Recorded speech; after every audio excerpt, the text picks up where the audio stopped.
Okay, good morning, everybody. I was so excited thinking I was going to be prompt and on time, and I'm a little late starting this because I had a couple of technical difficulties figuring out my new camera and everything. But we're going to jump right in because I don't want to waste any more time. I did want to ask a quick question before we get started as we talk about discipline today, I want to talk specifically about barriers to discipline with our children.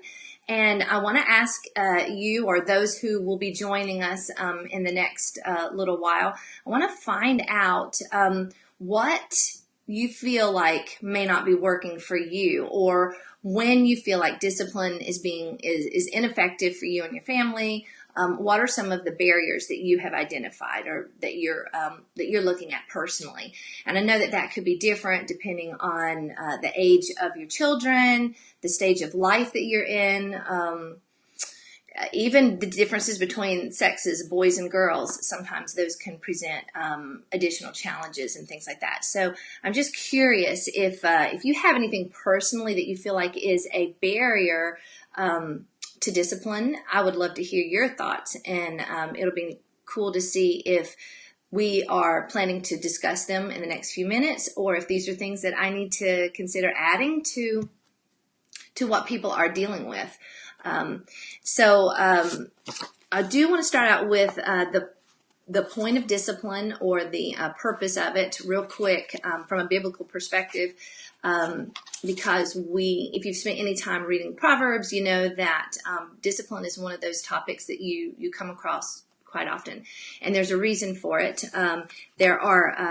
It really is. Proverbs is written to the son of Solomon or his sons, and it's very often directed to his child and offspring. So there's going to be a lot of discussion about from a parent to a child in terms of wisdom and how to live a good life, have a prosperous life, how to live a noble and honorable life, and that the keys to this is through wisdom, and wisdom is through fear of the Lord.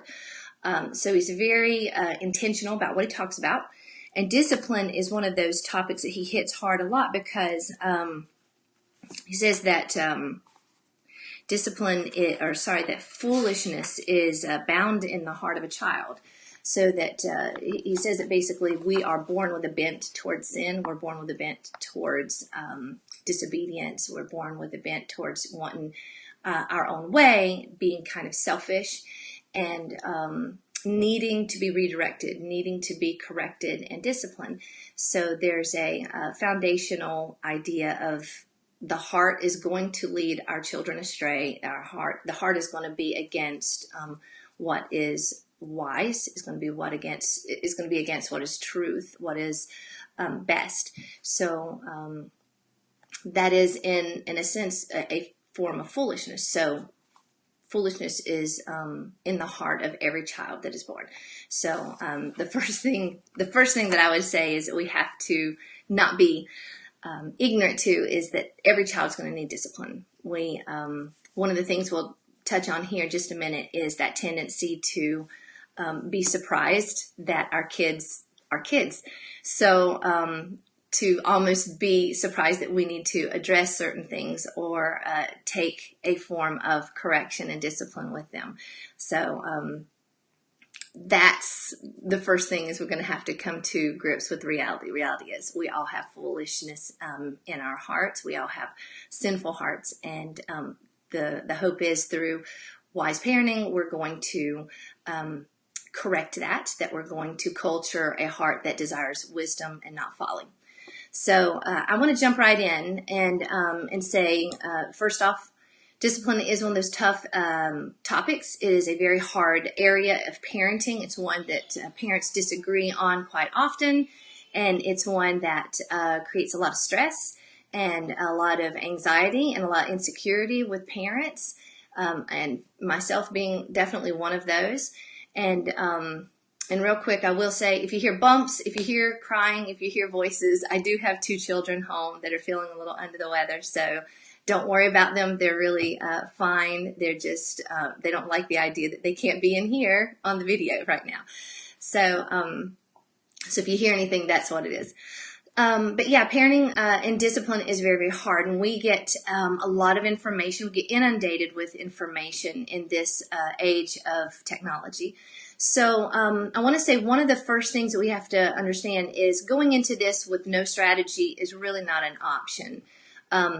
New parents often don't know how they're going to discipline their children, and it's as if we think we can just figure it out on the cuff or as we go. Or maybe, as I alluded to earlier, maybe we won't have to discipline.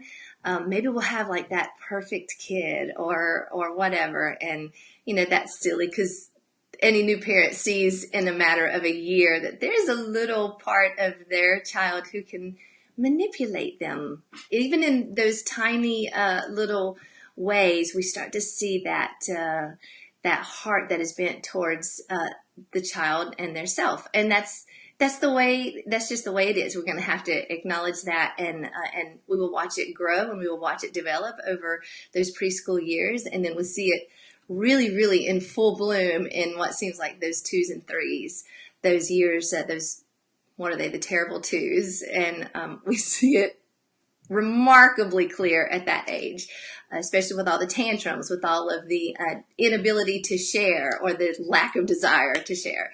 We see it with the hitting and the smacking and the biting and all those behaviors that are, hey Matt, thanks for hopping on. I think Matt's going to help me with some of my technical stuff and sharing this to the right page.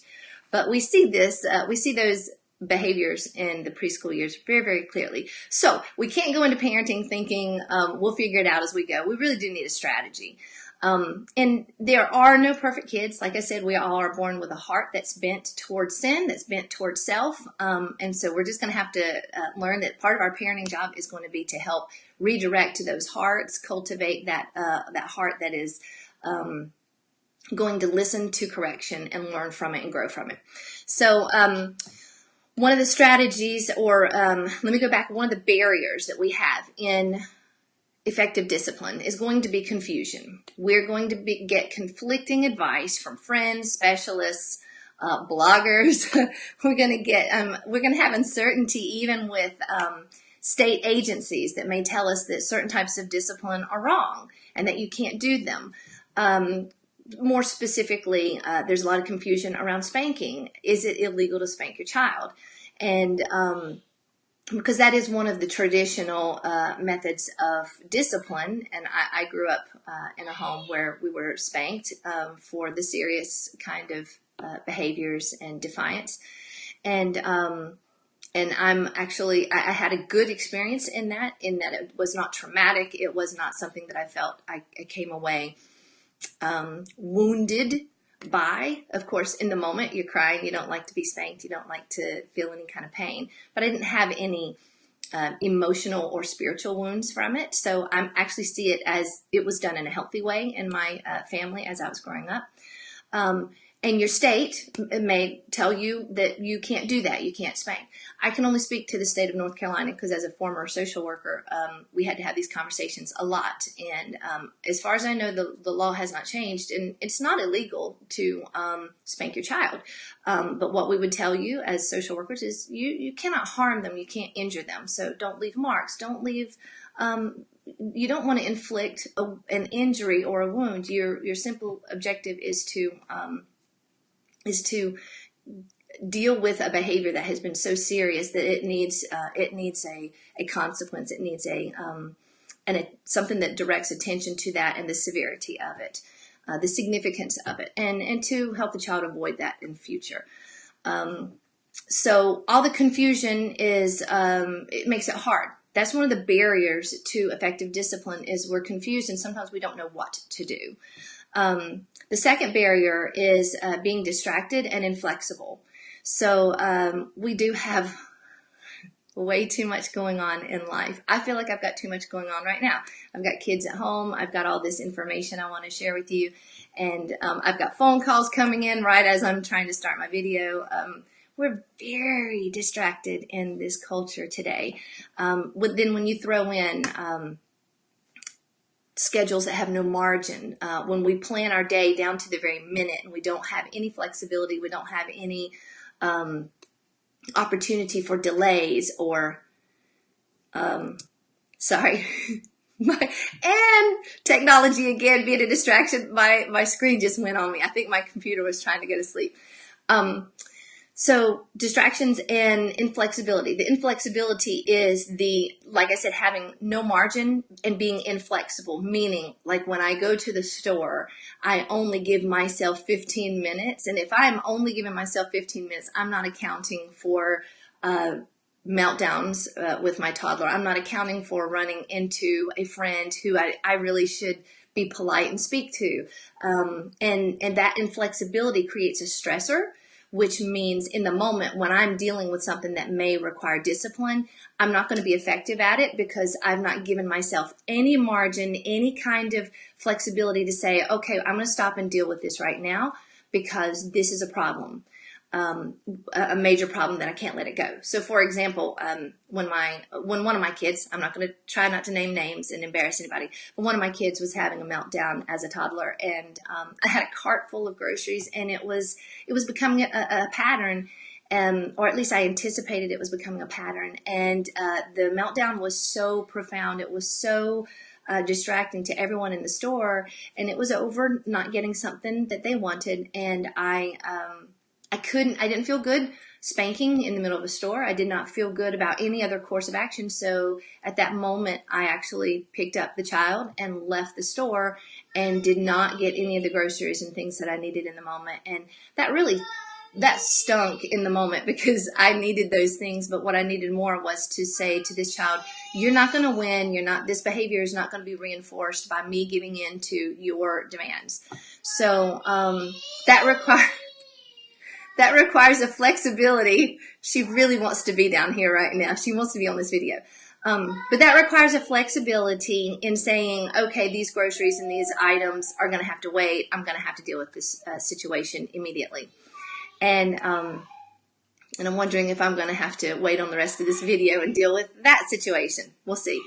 The next one is our emotions. And our emotions are a barrier to discipline because we're emotionally involved with our own children. And so what that means is when something happens that is a behavioral problem or just an issue that they're dealing with, we're quick to feel the emotion of that, which could be something like anger. We can be angry because we're having to deal with something that maybe we've already been dealing with. We can have the emotion of being frustrated. We can have disappointment, discouragement. We can even be like surprised, or, if I wanted to stay with this trend of discouragement, disappointment, befuddlement. I mean, there are times when our kids will do something that is so off the wall and unanticipated that we're just absolutely like, why are you doing this? Like painting on the walls with toothpaste. That is not something that I had to tell 2 of my 3 kids not to do, but my third one, I've actually had to address the fact that she not only has colored on the walls with crayons, but she's moved to toothpaste, and I have to discipline that because she knows not to color on the wall. She knows not to touch the toothpaste and everything. But did I tell her, okay, one of the rules is not to paint with toothpaste? No. So we come into some situations absolutely baffled as to why am I having to have this conversation? So surprise and, just being caught off guard is definitely a barrier to our discipline. So, and I'm sure that you could probably think of many situations where your kids did something you never dreamed they would do. And you find yourself having to discipline it, but you're like, why is this happening and why are they doing that? So our emotions we can get caught up in our emotions, the anger, the embarrassment, the frustration, and those things can all hinder effective discipline because obviously as a social worker, I definitely dealt with a lot of parents who, when they would discipline and they were feeling anger or struggling with anger, that's when discipline goes very, very wrong. That's when children are hurt. They are injured because parents are taking out their anger on a child, which is never okay. So those emotions and those things that we're going through in the moment are definitely a barrier to making effective choices in discipline. So the next one would be rushing. Sometimes we rush to discipline, and then we choose something that is entirely um, too strong of an action. Sometimes it's too weak. So with our older kids, we had gotten we'd gotten in such a mindset when they were little to address the behavioral issue very quickly, because we wanted them to associate. For example, we wanted them to associate that taking a toy from another or stealing something from another would result in removal from a play situation. So we tried to encourage the sharing and all that, but when there was just a refusal to enact those instructions, we would remove them from the situation, because we wanted them to be able to associate the consequence with the behavior. As they get older, that you don't have to be so quick to render a discipline.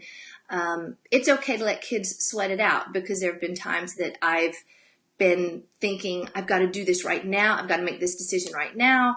And then I've chosen something that was really, really a lame response to something that was maybe a very serious issue.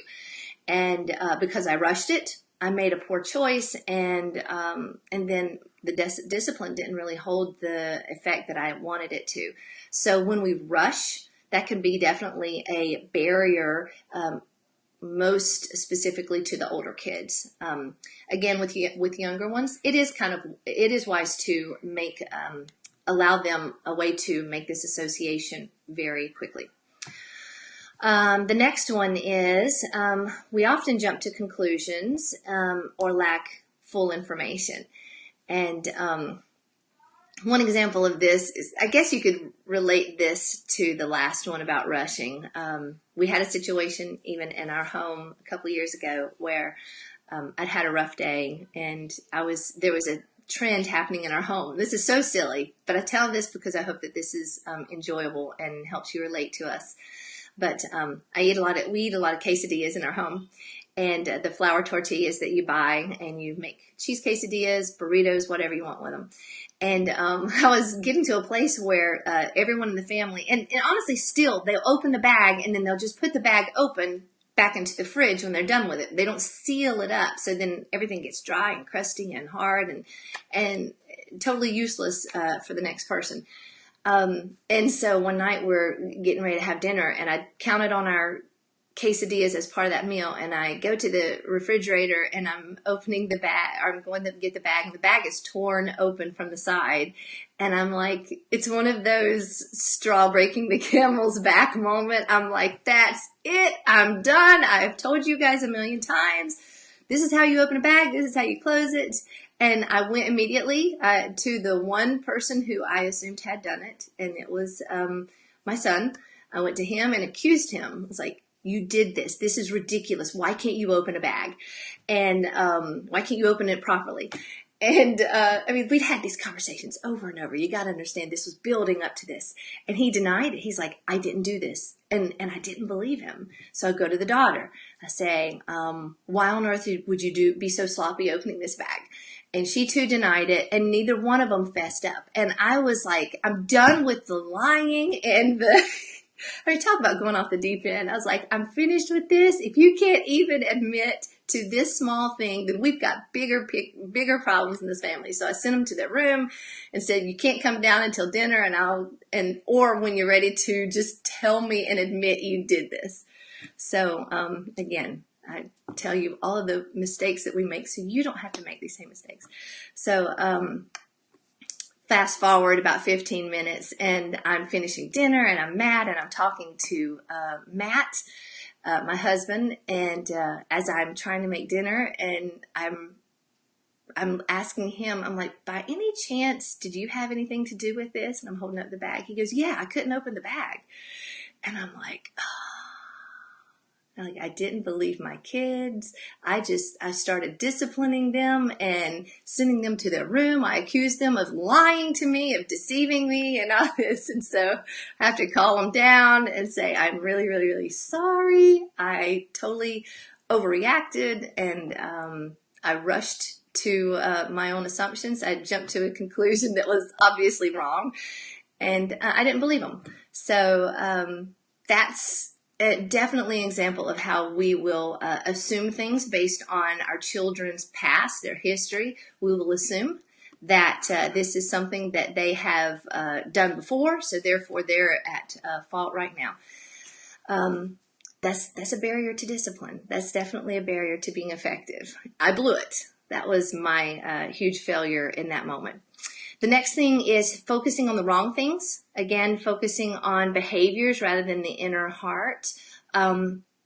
There's a great book that talks about this, and I'm going to give you guys some resources here in just a moment. But focusing on the wrong things would be focusing on the behaviors and not really considering the heart behind what's happening with our child and what we're teaching them. Are we teaching them simply behavior modification, or are we working on the issue at the heart level that is driving them to either lie or to cheat or to not care that they hurt other people, to disobey? Those things are heart issues, and if we're not dealing with the issue from a heart level, it's like creating a manipulator if we only focus on outward behaviors. If we're teaching them that the behavior is all that matters and not addressing the heart behind it, then we're teaching them to manipulate others based on outward appearances. And that is definitely not a good method of parenting and discipline. So that's definitely a barrier to what we do as parents, focusing on the wrong things. And then the last barrier is fearing rejection. So I'm trying to not get too carried away with all of this. This is so much to talk about, but we fear rejection when we're not being serious about discipline with our kids. Again, when you see or find yourself being playful as we discipline, like, I'm going to get you, you better come here, I'm going to spank you, or not being clear in the words and the actions that we're going to take. So, for example, if we need to stop some kind of behavior that is hurting another person, then we need to be very serious about it and communicate that with our words, our face, our actions. But that message is going to be lost if we're saying, you're hurting others, but then we say it in a playful voice, like, you're hurting others, come here, I'm going to have to put you in timeout. I'm not saying be mean or authoritarian or frightening to children, but we need to be very, very clear and send a message that is not that I'm playing somewhat. I might be playing with you. No, it needs to be like, no, you are hurting others. Come here and have a break. Come sit down, take a break. I saw this again a lot in social work because parents, they don't want their children to hate them. They don't want their kids to reject them. They want to be loved, and that's what we all want. But if we read in Scripture that the Lord disciplines those He loves, we know that also Proverbs says that he who loves his son or daughter is careful to discipline him. So when it's done purposefully and patiently, it's an act of love on the part of a parent.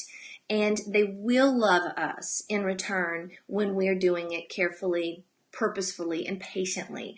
So we don't need to fear rejection. But there is that element of, I don't want them to hate me. I don't want to be too, I don't want to seem like I'm making a big deal when they don't see it as a big deal. No, as a parent, if you see something as a big deal, treat it as a big deal. Your child will never think their sin or their disobedience or their behavior is a big deal. To them, it's not. But we're the parents. We see the bigger picture. So do not fear rejection.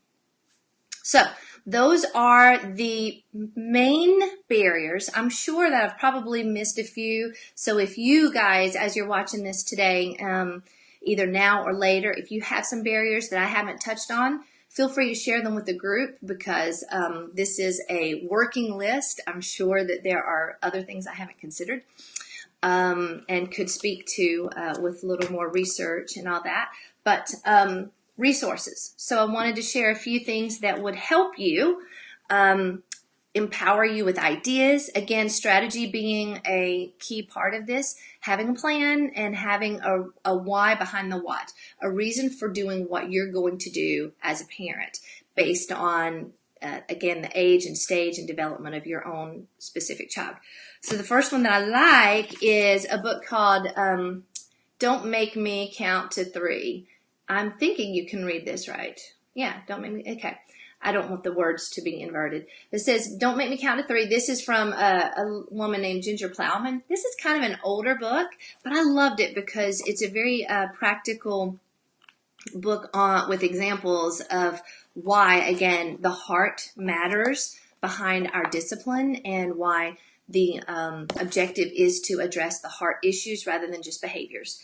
And she had something really, really cool that she printed or had published in addition to the book.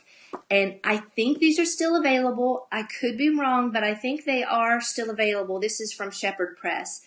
But it's called Wise Words for Moms. And in it, it's really brilliant. This lady did some great work. It has a flow sheet with kids' behaviors, things that you might encounter with your elementary or preschooler, and particular behaviors, things like, for example, complaining. And then she has some heart-probing questions that you can ask your child. She gives you the verbiage and everything, what you can ask to kind of probe and get to the bottom of what this child is really saying or feeling when they complain. And then she has the next column, which is the correction of it, which she calls it the reproof. So it's a verse that counters that part of the heart that's complaining. So if your attitude is not showing thankfulness and contentment because you see your friends having all these amazing things that you as a family don't have and all that, then the verse to reproof that is a verse on gratitude. It's a verse on doing things without complaining and arguing. That's a verse in Philippians. The next thing is showing a verse for thankfulness, pointing out a way for a child to recognize what they do have to be thankful for, and then other verses that kind of help steer a parent. Now, granted, these are not like they're not going to be exact situations and words that your kids use, but it gives you a framework for how you can find scripture to address the heart issue that your child is dealing with. And I just really loved it. I used it a lot, especially with my older ones when they were young. Now that I have another 2-year-old, 3-year-old now, I'm going to be dusting it off and employing a lot of that all over again. Other resources are Dr. Dobson's Bringing Up Boys. He's also done Bringing Up Girls. He's written Dare to Discipline. He's written The Strong-Willed Child. He has a ton of great stuff for parents to read that give, again, real-life examples and a deeper scriptural purpose behind what we do and the importance of it. A man named Kirk Martin, for another resource, has a ministry called Celebrate Calm, and we've invited him to our church a number of times. I really like what he has to say. He has a very different angle in which he approaches discipline and parenting, because he helps you get inside the mind of your child and how they are thinking, and they help us get in our own head and really deconstruct what's driving us to say the things we do, to do the things we do, and to assess whether that's really, really accomplishing in the heart of our child what we need.